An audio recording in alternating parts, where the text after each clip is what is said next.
Sang pangeran sendiri sampai terkejut, karena tangan itu akan buntung bila bertemu dengan pedangnya. Akan tetapi dia kecelik, karena pedang itu terhenti dan sudah digenggam oleh tangan Tianxin, dan begitu pemuda ini menarik dan mengirim tendangan ke arah lengan yang memegang pedang, maka sang pangeran tidak mampu mempertahankannya lagi, sehingga pedang itu telah dapat dirampas oleh lawan.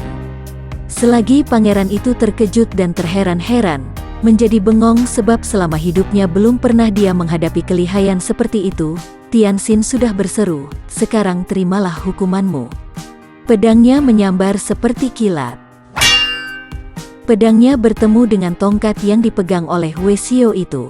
Kiranya Weisio itu telah menangkis pedang dengan tongkatnya, dan dari getaran pedangnya, Tianxin tahu bahwa Weisio ini tidak boleh dipandang ringan. "Omi Tohut, harap jangan terlalu ganas, orang muda," kata Weisio itu. "Persetan dengan kamu, aku tidak ada urusan denganmu," bentak Tianxin, sambil terus menerjang sang pangeran yang sudah melangkah mundur. Weisio itu menerjang dengan tongkatnya untuk melindungi, akan tetapi tiba-tiba pedang itu membalik, dan berkelebat menyambar ke arah leher Weisio itu, lalu secara bertubi-tubi menyerangnya. Weisio itu terkejut sekali, dan sambil memutar tongkatnya, dia pun segera meloncat ke belakang. Kesempatan ini dipergunakan oleh Tianxin untuk menubruk ke depan, dan sebelum sang pangeran dapat mengelak, pedang itu telah menyambar seperti kilat. Sang pangeran mengeluarkan jeritan mengerikan, dan nampak darah muncrat dari bawah perutnya, karena pedang itu sudah menyambar ke arah alat kelaminnya. Tubuh pangeran itu terhuyung lantas roboh dan berkelojotan, kedua tangannya mendekap ke arah bagian yang terbabat pedang tadi. Peristiwa ini terjadi demikian cepatnya, hingga Weisio dan petani itu sejenak memandang bengong dan dengan muka pucat. Kemudian mereka berdua marah bukan main. "Penjahat kejam, apa yang kau lakukan?" bentak mereka, dan keduanya lalu menyerang Tianxin dengan gerakan yang amat kuat dan cepat. Weisio itu menyerang dengan tongkatnya, sedangkan orang yang berpakaian petani itu telah menyerangnya dengan sebatang golok.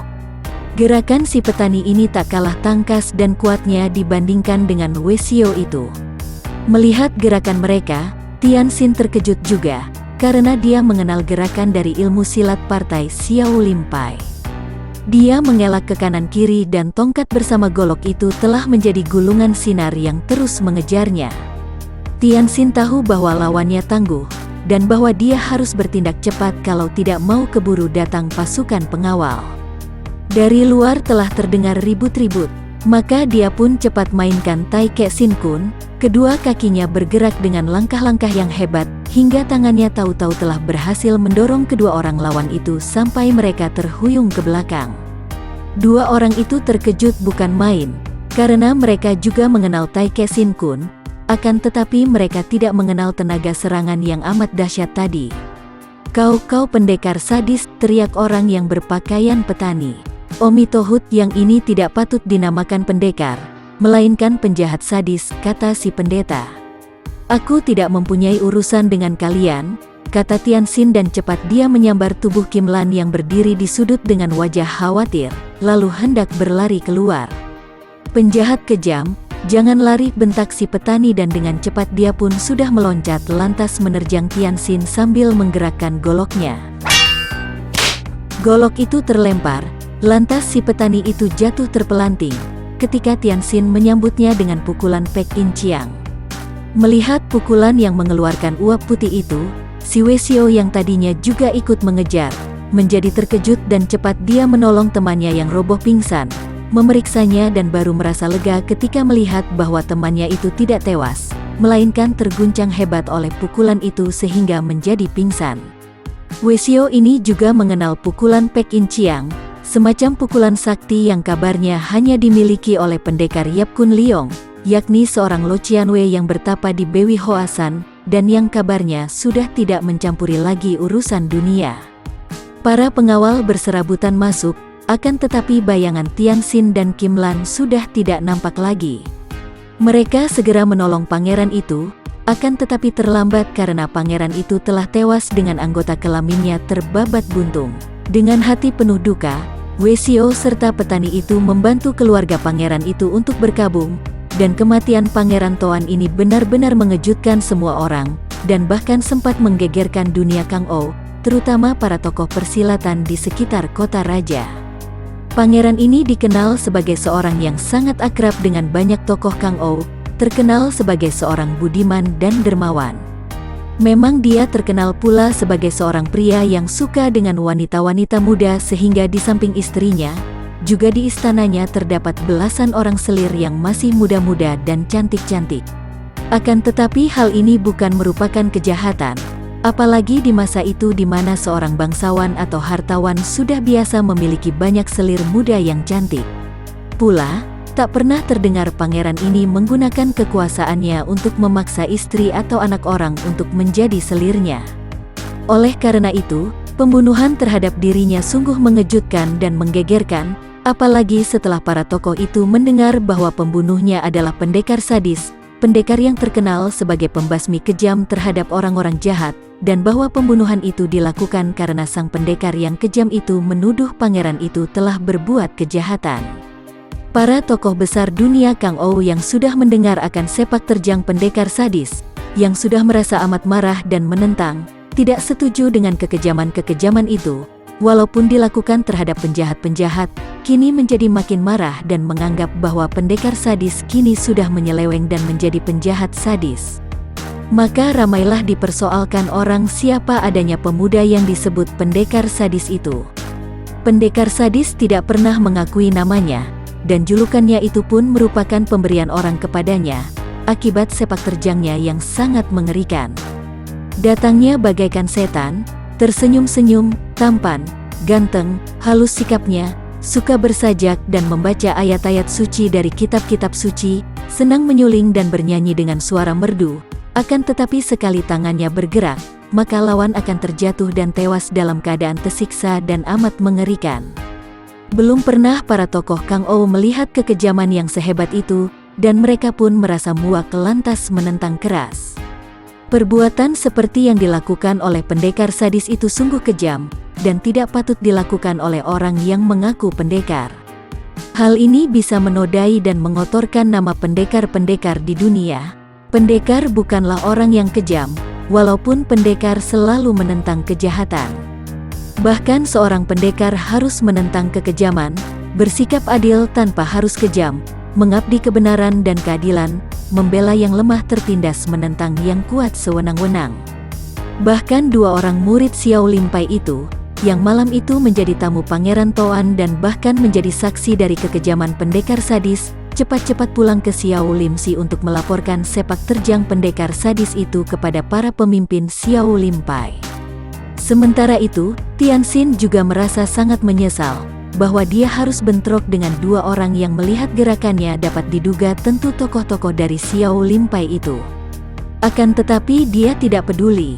Kalau mereka itu membela Toan Ongya, berarti mereka telah membela pihak yang salah, pikirnya. Dengan cepat dia lantas membawa lari Kim Lan dari istana pangeran itu. Dia tidak mau meninggalkan wanita itu di sana, karena hal itu sama halnya dengan mencelakakannya.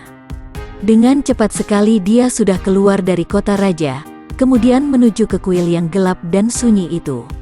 Setibanya di luar kuil, dia menurunkan tubuh Kim Lan dan berkata, "Nah, sudah terbalas dendammu, sekarang pergilah kau." Mendadak wanita itu menjatuhkan diri berlutut di hadapan kaki Tianxin.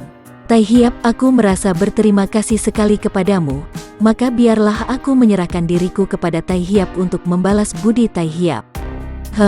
Pergilah dan jangan kau ganggu aku lagi," kata Tianxin. Tapi, Tai Hiap, kemanakah aku dapat pergi? Apabila bertemu dengan kaki tangan dan teman-temannya Pangeran Toan, tentu aku akan ditangkap dan dibunuhnya. Tai Hiap, mengapa Tai Hiap menolong aku setengah-setengah? Tianxin mengerutkan alisnya, maklum bahwa apa yang baru saja dikatakan oleh wanita itu memang ada benarnya pula. "Abis, apa maumu?" tanyanya, agak bingung juga. "Tai Hiap, biarlah selama Tai Hiap berada di sini aku menemani Tai Hiap. Aku akan melayani Tai Hiap dan apapun yang Tai Hiap kehendaki dariku, akan kulakukan dengan senang hati." Tianxin tak bisa menjawab. Dia sendiri bingung apa yang harus dilakukannya terhadap wanita ini. Untuk mengusirnya begitu saja terang tidak mungkin, karena tentu wanita ini akan tertimpa malapetaka jika bertemu dengan orang-orang yang mencarinya. Kematian Toan Ong Ya tentu akan segera menggemparkan kota raja, dan para penjaga keamanan tentu akan mencari wanita ini. Maka dia pun lalu masuk ke dalam kuil, menyalakan lilin. Ketika dia hendak membuat api unggun, dia sudah didahului oleh Kim Lan yang tanpa banyak cakap lagi telah membuat api unggun. Kemudian wanita itu duduk di sudut tanpa banyak bergerak, hanya sepasang matanya yang bening itu menatap ke arah pemuda itu. Tian Xin melirik. Wanita itu memang manis, dengan bentuk tubuh yang padat, kulit leher dan tangan cukup bersih dan halus. Sudah beberapa lamanya dia tak pernah berdekatan dengan wanita dan wanita ini memang manis, masih muda pula. Tidak mungkin aku dapat melindungimu terus, besok aku akan pergi dari sini. Mendadak pemuda itu berkata sambil merebahkan dirinya di alas jerami kering.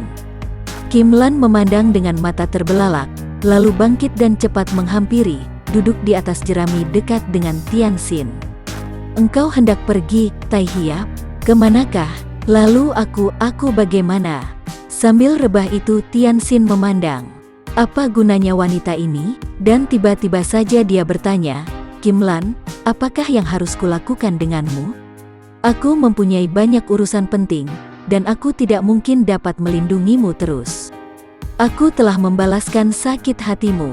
Besok aku harus pergi untuk mencari seorang musuh besarku yang sampai kini belum juga kutemukan.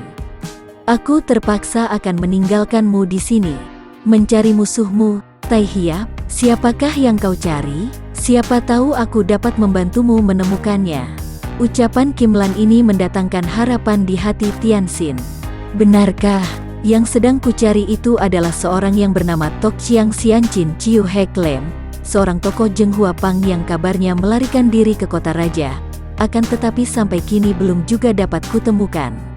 Wanita itu nampak termenung dan bibirnya membisikkan nama itu berkali-kali. Tok Chiang Xianchin, Tok Chiang, pernah aku mendengar nama itu, Tai Hiap. Dan dia pun lebih mendekat lalu jari-jari tangannya memegang lengan Tian Xin karena merasa tegang dan girang. Pemuda itu merasa jari-jari tangan yang halus itu mencengkeram lengannya, akan tetapi hal ini tidak begitu diperhatikan, karena dia sudah bangkit duduk dan memandang dengan sinar mata penuh selidik. Benarkah, engkau tahu di mana dia? Tanyanya. Kim Lan mengangguk-angguk. Sekarang aku teringat, dahulu mendiang suamiku pernah mengirim kulit harimau yang dipesan oleh ketua Pek Lian Qiu di lereng Tai Hang San, di dusun yang disebut Dusun Tiong King. Ya, suamiku pernah bercerita bahwa di sana ada seorang kakek yang berjuluk Tok Chiang, yang kuingat hanya Tok Chiang begitu saja, tapi entah Tok Chiang Xianchin atau Tok Chiang siapa. Suamiku mendengar nama julukan itu dari percakapan antara para anggota Pek Lian Kau ketika dia menantikan pembayaran. Bagus sekali, Tian Xin berseru dengan girang. Engkau mau membantuku? Tentu saja, Tai Hiap. Setelah apa yang kau lakukan untukku, biar harus berkorban nyawa pun aku bersedia melakukannya untukmu. Lebih dulu aku akan mencari harimau dan engkau boleh menawarkan kulitnya ke orang Pek Lian Kau. Dengan demikian engkau dapat menyelidiki di mana adanya orang yang berjuluk Tok Chiang Xianchin, dan apakah dia itu benar Tok Chiang Xianchin Chiu Hek Lem atau bukan. Baik, Tai Hiap, dengan senang hati. Dan lebih dari itu, apabila engkau menghendaki aku akan senang sekali menemanimu tidur. Wajah itu masih sempat menjadi merah saat mengatakan hal ini, dan matanya mengerling tajam, mulutnya tersenyum. Memang sejak pertemuannya yang pertama dengan pemuda itu, Kim Lan sudah tergila-gila oleh ketampanan wajah Tian Xin, apalagi setelah wanita ini menyaksikan sepak terjang pendekar sadis itu. Tian Xin tersenyum, lalu meraih dan menarik tubuh wanita itu dalam pelukannya. Tentu saja dia tidak menolak penawaran diri seorang wanita semanis Kim Lan, apalagi karena sudah beberapa lamanya dia tidak pernah menyentuh wanita. Pek Lian Kau, agama teratai putih, sesungguhnya bukanlah suatu perkumpulan agama, melainkan sebuah perkumpulan politik yang menentang pemerintah. Para pemimpinnya memang terdiri dari para Tosu yang sebagian menganut agama Tu yang sudah tidak asli lagi, yang bercampur baur dengan pelajaran-pelajaran agama Buddha dan pelajaran dari aliran-aliran lain yang suka akan hal-hal mistik. Peklian Kau merupakan perkumpulan penentang pemerintah yang kuat. Biarpun sudah seringkali pemerintah melakukan usaha untuk membasminya, akan tetapi perkumpulan ini selalu berdiri lagi dan mempunyai cabang di mana-mana. Kekuatannya terletak pada pengerahan rakyat yang mudah terbujuk oleh perkumpulan ini melalui ilmu-ilmu sihir, melalui filsafat-filsafat agama serta janji-janji. Tentu saja semua ini didasarkan atas penderitaan rakyat. Peklian Kau pandai menggunakan bujuk rayu, dan juga memanfaatkan kemiskinan, serta penderitaan rakyat yang merasa tak puas terhadap pemerintah, yang pada waktu itu memang sangat buruk. Banyak pembesar yang bersikap sewenang-wenang, pejabat-pejabat yang menindas rakyat dengan berbagai jalan. Kekeliruan pemerintah yang terutama adalah bahwa pemerintah selalu mengejar-ngejar perkumpulan itu dengan kekerasan. Tentu saja pemerintah tidak pernah berhasil, karena pemerintah hanya mengejar dan berusaha membasmi akibatnya saja, tanpa peduli dengan sebabnya. Timbulnya ketidakpuasan rakyat membentuk adanya perkumpulan seperti perkumpulan Peklian Kau, yang ideologinya dilandaskan atas kemiskinan rakyat yang menderita, dan tidak puas itu adalah akibat saja, dan sebabnya terletak pada keadaan rakyat itu sendiri. Biarpun ribuan kali perkumpulan semacam itu dibasmi, akan tetapi selama rakyat masih tertindas, miskin dan tidak puas, tentu akan muncul pula perkumpulan baru yang serupa, yaitu menentang pemerintah dan merongrong pemerintah. Peklian Kau selalu menghasut di dusun-dusun yang dihuni oleh rakyat miskin, dengan mengatakan betapa rakyat sengsara hidupnya, ditindas, serta menonjolkan pula betapa mewahnya kehidupan orang-orang kaya, dan pembesar-pembesar yang korup di kota-kota dan kota raja. Dengan perbandingan-perbandingan yang menyolok ini, dan ditambahi pula dengan bumbu-bumbu, Peklian Kau menghasut rakyat jelata supaya menentang, untuk memberontak terhadap orang kaya, terhadap pembesar, terhadap pemerintah. Kemiskinan rakyat merupakan sumber pertumbuhan perkumpulan macam Peklian Kau itulah. Rakyat yang kecewa atau tidak puas dengan keadaan hidupnya, menjadi makanan empuk bagi perkumpulan semacam itu, mudah dihasut. Oleh karena itu, mengejar-ngejar Peklian Kau, membasminya dengan kekuatan senjata, sama saja dengan membabat rumput pada daunnya saja. Karena akarnya masih, maka dalam waktu singkat saja rumput-rumput itu akan tumbuh kembali, bahkan mungkin lebih subur. Sebuah pemerintahan yang baik, di bawah bimbingan pemimpin-pemimpin yang bijaksana, tentu akan lebih mempelajari sebabnya daripada terkecoh oleh akibatnya, dan tentu akan lebih memperhatikan akarnya daripada mengacuhkan rumputnya. Tok Chiang Sianchin Chiu Hek Lem ialah seorang tokoh besar yang memiliki ilmu kepandaian tinggi. Akan tetapi sejak Zheng Huapang diserang oleh putra mendiang Pangeran Cheng Han Ho, yang kemudian dibantu oleh keturunan Qin Ling Pai, dia merasa hidupnya tidak aman. Dia masih merasa ngeri apabila membayangkan kelihayan putra Pangeran Cheng Han Ho itu. Dan dia pun mengerti bahwa pemuda yang mengandung sakit hati karena kematian ayah bundanya itu tentu akhirnya akan mencarinya. Maka sesudah Zheng Huapang dibasmi, dia pun lari ke kota raja di mana dia mempunyai banyak sahabat, sehingga dapat menyembunyikan dirinya. Beberapa tahun lamanya tidak ada orang yang mencarinya, maka dia mulai merasa tenang. Akan tetapi, kemudian dia mendengar munculnya seorang pemuda yang dijuluki pendekar sadis karena kekejamannya membasmi orang-orang jahat. Tok Chiang Sianchin lalu teringat kepada Tianxin, putra Cheng Han Ho itu, dan dia pun sudah dapat menduga bahwa agaknya pendekar sadis ini adalah Cheng Tianxin, putra pangeran yang dahulu pernah menggegerkan dunia persilatan sebagai jagoan nomor 1 itu. Maka dia pun menjadi panik dan ketakutan, apalagi ketika dia mendengar bahwa Hua Ikai Pang sudah diobrak-abrik oleh pendekar sadis, bahkan Lo Tian Sin Kai serta Hek Bin Mo Kai juga telah dibunuhnya secara mengerikan. Makin yakinlah hatinya bahwa pemuda itu tentulah Cheng Tianxin, dan dia pun tahu bahwa pemuda itu pasti sedang mencarinya pula, dan pada akhirnya tentu tahu bahwa dia pun menjadi satu di antara pengeroyok dan pembunuh pangeran Cheng Han Ho. Tok Chiang Sianchin merasa tak aman lagi tinggal di kota raja. Oleh karena itu dia pun lari ke satu-satunya tempat yang dirasanya akan aman baginya, yaitu ke sarang Pek Lian Kao. Memang sudah lama dia mempunyai hubungan baik dengan Pek Lian Kao. Sesudah dia menempati sebuah pondok di dalam kompleks sarang Pek Lian Kao, dan beberapa orang tokoh Pek Lian Kao yang cukup lihai sebagai teman, akhirnya hatinya menjadi tenteram juga.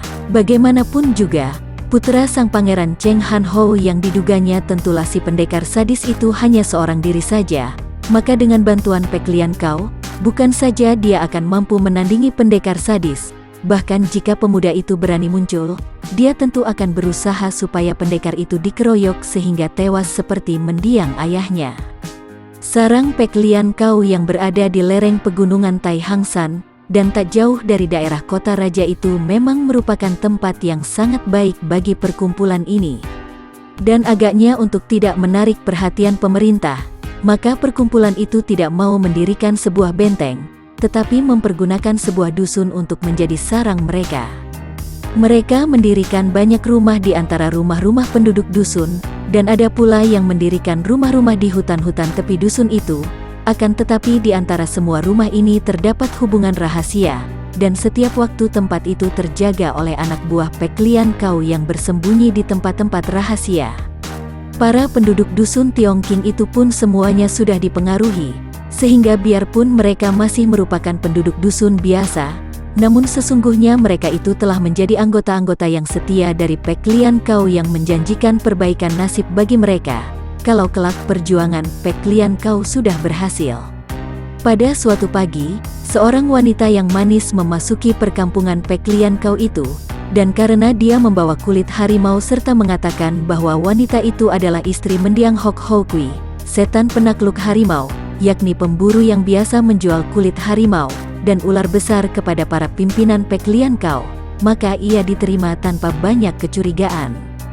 Bahkan Kim Lan yang membawa 2 gulung kulit harimau itu segera dibawa menghadap kepada Tian Hua Lo Su, yaitu kakek yang pada waktu itu menjadi pemimpin atau ketua cabang Pek Lian Kao di daerah itu. Adapun pusat Pek Lian Kao masih tetap berada di selatan, yaitu di Provinsi Hokkien. Tian Hua Lo Su ini adalah seorang sahabat baik dari Tok Chiang Sianchin. Dia memimpin Pek Lian Kao cabang daerah itu dengan bantuan 5 orang sutenya. Dengan hadirnya Tok Chiang Sianchin di tempat itu, tentu saja dia merasa gembira, dan berarti memperoleh tenaga yang boleh diandalkan, yang akan membuat Pek Lian Kao cabang daerah itu jadi semakin kuat. Pada saat itu, Tian Hua Lo Su sedang bersama 5 orang sutenya, dan juga Tok Chiang Sianchin hadir pula. Mereka sedang menerima kunjungan seorang tokoh Pek Lian Kao dari Hokkien. Tokoh ini adalah seorang tosu Pek Lian Kao yang bernama Giok Lian Chu, yakni seorang tosu tinggi kurus yang mukanya mirip seperti tikus, akan tetapi matanya sangat berwibawa, sebab tokoh ini memang memiliki ilmu kepandaian yang tinggi, di samping ilmu sihir yang cukup kuat. Giok Lian Chu ini datang dengan membawa pesan dari para pimpinan Pek Lian Kao pusat, untuk memperingatkan para pengurus cabang, bahwa mereka itu kurang tekun berusaha menarik dukungan rakyat. Bagaimana dapat dikatakan kami kurang berusaha? Tian Hua Lo Su membantah. Tiap hari kami telah membujuk dan menghibur rakyat di dusun-dusun, dan sudah banyak yang menjadi pengikut kami. Seperti misalnya di dusun Tiongking ini, dari anak-anak sampai kakek-kakek, laki-laki maupun wanita, semuanya mendukung gerakan kita. Dia merasa agak penasaran apabila dikatakan bahwa para pimpinan cabang kurang giat atau tekun bekerja. Siacai, harap Lo Heng jangan salah mengerti, dan bisa menyelami apa yang dimaksudkan para pimpinan kita, kata Giok Lian Chu sambil tersenyum. Kalau tersenyum, mukanya semakin mirip dengan muka tikus karena bentuk muka itu memang meruncing dan panjang, sedangkan muka itu dicukur licin, hanya menyisakan beberapa helai kumis jarang. Coba Lo Heng jawab, di samping berusaha membujuk dan mengambil hati rakyat dengan janji-janji muluk, apakah kawan-kawan di daerah ini juga pernah berusaha untuk mencegah dan menghalangi adanya kemakmuran rakyat? Apakah sudah ada usaha untuk mengacaukan pembagian air sawah, merusak tanaman, meracuni sungai-sungai supaya ikan-ikan banyak yang mati, juga mengadakan kekacauan-kekacauan berselubung hingga rakyat hidup dalam kekurangan, kelaparan dan kegelisahan? Semua pimpinan Pek Lian Kao daerah itu terbelalak. Selama menerima gemblengan di pusat, belum pernah mereka mendengar akan usaha-usaha seperti itu. Tetapi mengapa? Bukankah kita malah harus berbaik dengan rakyat miskin? Mengapa kita harus membuat kehidupan mereka menjadi semakin memburuk? Hahaha. Agaknya Lo Heng lupa bahwa rakyat harus dibuat semenderita mungkin, sebab dengan demikian, dengan adanya kegagalan panen, kegagalan para nelayan, kekacauan dan ketidakamanan, maka semakin besar pula rakyat yang tidak puas lantas membenci pemerintah. Kaisar dianggap sebagai utusan Tian, sehingga jika sampai panen gagal dan kehidupan sukar, berarti bahwa Tian marah kepada Kaisar maka menjatuhkan hukuman. Keadaan ini akan lebih mudah untuk mendorong rakyat supaya memberontak dan menjadi pengikut-pengikut kita. Para pimpinan Pek Lian Kau mengangguk-angguk, dan mereka merasa amat kagum akan siasat baru yang dibawa oleh rekan ini dari pusat. Mereka lalu menyatakan kesanggupan mereka untuk mempergiat usaha mereka membuat rakyat di wilayah kekuasaan mereka menjadi makin melarat, dan bila perlu mereka akan membasmi hartawan-hartawan yang suka menderma, menghancurkan atau membakar persediaan pangan, meracuni sungai yang banyak ikannya, dan meracuni tanaman-tanaman agar mati sebelum mengeluarkan hasil. Akhirnya mereka minum arak dari cawan mereka sambil berseru, "Hidup Pek Lian Kau!" Demi kemakmuran rakyat, jika pemerintah telah digulingkan sehingga Pek Lian Kau yang berkuasa, rapat pimpinan lalu dilanjutkan dengan makan minum untuk menjamu tamu dari pusat itu. Dan biarpun para pimpinan Pek Lian Kau itu terdiri dari orang-orang yang mengenakan jubah pendeta, akan tetapi mereka semua tak pernah pantang makan barang berjiwa maupun minuman keras. Bahkan mereka pun tak pernah pantang bersenang-senang dengan wanita. Karena itu, dalam perjamuan itu pun terdapat beberapa orang wanita muda, yaitu wanita-wanita dari dusun-dusun yang sudah menjadi pendukung mereka, tentu saja dipilih yang manis-manis untuk melayani mereka makan minum. Para gadis yang telah dipilih oleh pimpinan Pek Lian Kau itu rata-rata telah lama menjadi kekasih mereka pula, dan sewaktu-waktu dapat dipanggil untuk menghibur para pimpinan Pek Lian Kau. Gadis ini merasa seolah-olah mereka itu terpilih sehingga merasa bangga, karena selain mereka merasa dipakai oleh para orang terkemuka, juga mereka tentu saja dihadiahi banyak barang berharga, pakaian indah dan emas permata. Karena itu, pada saat melayani mereka makan minum, gadis-gadis itu pun bersikap genit-genit, apalagi terhadap tamu itu, biarpun pendeta tamu itu tak dapat dikatakan memiliki wajah dan bentuk badan yang menarik hati wanita. Pada pagi hari itulah, selagi para pimpinan Pek Lian Kau sedang menjamu Giok Lian Chu, tokoh Pek Lian Kau pusat itu, muncullah Kim Lan yang menawarkan 2 gulungan kulit harimau kepada para pimpinan Pek Lian Kau. Anggota Pek Lian Kau yang mengenal suami wanita ini, dan tahu bahwa ketua mereka suka sekali mengumpulkan kulit binatang buas, cepat membawa Kim Lan masuk ke ruangan di mana mereka sedang berpesta, apalagi melihat bahwa wanita penjual kulit harimau ini amat manis. Melihat anggotanya datang dengan membawa seorang wanita yang tidak mereka kenal, Tian Hua Lo Su mengerutkan alisnya. Betapa sembrono anak buahnya itu. "Siapa yang kau bawa menghadap ini?" "Maaf, Suhu, dia adalah istri mendiang Hok Ho Kui, si pemburu yang pernah menjual kulit binatang buas ke sini, dan dia sekarang membawa 2 gulung kulit harimau." Kecurigaan segera lenyap dari sepasang mata ketua Pek Lian Kau itu, dan sekarang dia memandang dengan penuh perhatian, malah dengan pandang mata lembut ketika melihat betapa wanita itu memiliki wajah yang manis, dan pakaiannya yang ketat itu menonjolkan tubuh yang padat dan menggairahkan. Pandang mata wanita itu juga mengandung kerling tajam, tanda bahwa wanita itu bukan berdarah dingin. Dan terutama sekali, baru sekarang tuan rumah ini dapat melihat betapa pandang mata tamunya berkilat. Apabila tadi tamunya menghadapi para pelayan itu dengan sikap tak acuh dan jemu, kini kedatangan wanita itu membangkitkan gairah tamunya. Dan memang, kalau dibandingkan dengan gadis dusun yang sudah terbiasa melayani mereka, serta bersikap genit-genit itu, maka wanita penjual kulit harimau ini jauh lebih unggul, baik dalam hal kemanisan wajah, kepadatan tubuh yang seolah-olah menyembunyikan kekuatan dan kehangatan, maupun dalam sikap yang nampak alim. "Ah, jadi engkau adalah istri Hok Ho Kui? Memang Pinto mengenal baik suamimu itu. Apa, sudah mendiang? Duduklah nyonya muda, Duduklah dan ceritakan kapan suamimu itu meninggal dunia, kata Tian Hua Losu dengan sikap ramah. Bagi teman-teman yang menyukai video ini, silahkan subscribe, share, and like. Jangan lupa nyalakan bunyi loncengnya untuk mendapatkan video-video terbaru dari kami, agar kami terus bersemangat dalam membuat video-video yang menarik. Mohon maaf kalau masih banyak kesalahan di sana-sini. Semoga kedepannya kami bisa lebih baik lagi. Terima kasih.